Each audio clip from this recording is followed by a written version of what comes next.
കൊല്ലത്ത് UDF പ്രവർത്തകരുടെ കാറിടിച്ച് കായിക താരങ്ങൾക്ക് പരിക്കേറ്റ ഒരു പെൺകുട്ടിയുടെ നില ഗുരുതരം. ഹോക്കി താരങ്ങൾക്കാണ് പരിക്കേറ്റത്.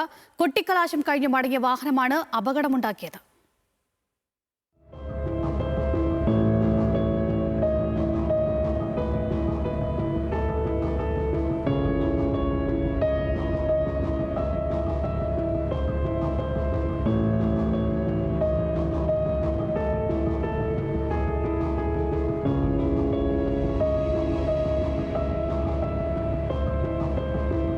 വിവരങ്ങളുമായി ഷമീറാണ് ചെയ്യുന്നത്. ഷമീർ, ആ ദൃശ്യങ്ങളിൽ നിന്നൊക്കെ ആ അപകടത്തിന്റെ ഒരു ആഘാതം എത്രത്തോളം വലുതാണെന്ന് മനസ്സിലാവുന്നുണ്ട്. ആ പരിക്കേറ്റ കുട്ടികളുടെ നില എത്തരത്തിലാണ്? വിശദാംശങ്ങൾ.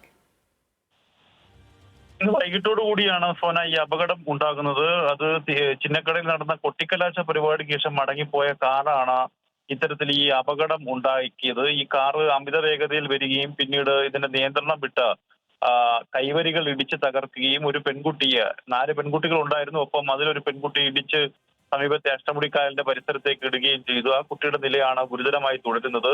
എന്തായാലും ഈ പെൺകുട്ടികൾ ഇപ്പോൾ കൊല്ലത്തെ സ്വകാര്യ മെഡിക്കൽ കോളേജ് ആശുപത്രിയിൽ ചികിത്സയിലാണ്. ഒരാളുടെ നില ഗുരുതരമായി തുടരുന്നു. എന്തായാലും ഖേലോ ഹോക്കി താരങ്ങളാണ് ഇത്തരത്തിൽ അവിടെ ഹോക്കി പരിശീലനത്തിനായി പോയി മടങ്ങിയ ശേഷം തിരിച്ചു പോയവർക്കാണ് ഈ അപകടം പറ്റിയതെന്നാണ് പോലീസ് പറയുന്നത്. എന്തായാലും ഈ വാഹനം ഓടിച്ചയാൾ ഇപ്പോൾ പോലീസിന്റെ കസ്റ്റഡിയിലുണ്ട്. ഇയാളെ വൈദ്യപരിശോധനയ്ക്ക് മറ്റും വിധേയനാക്കിയിട്ടുണ്ട്. എന്തായാലും കൂടുതൽ വിവരങ്ങൾ പോലീസ് ശേഖരിച്ചു വരികയാണ്. മറ്റ് നടപടിക്രമങ്ങൾ പോലീസ് സ്വീകരിക്കുമെന്നാണ് ഇപ്പോൾ ഈസ്റ്റ് പോലീസ് വ്യക്തമാക്കുന്നത്. സോന.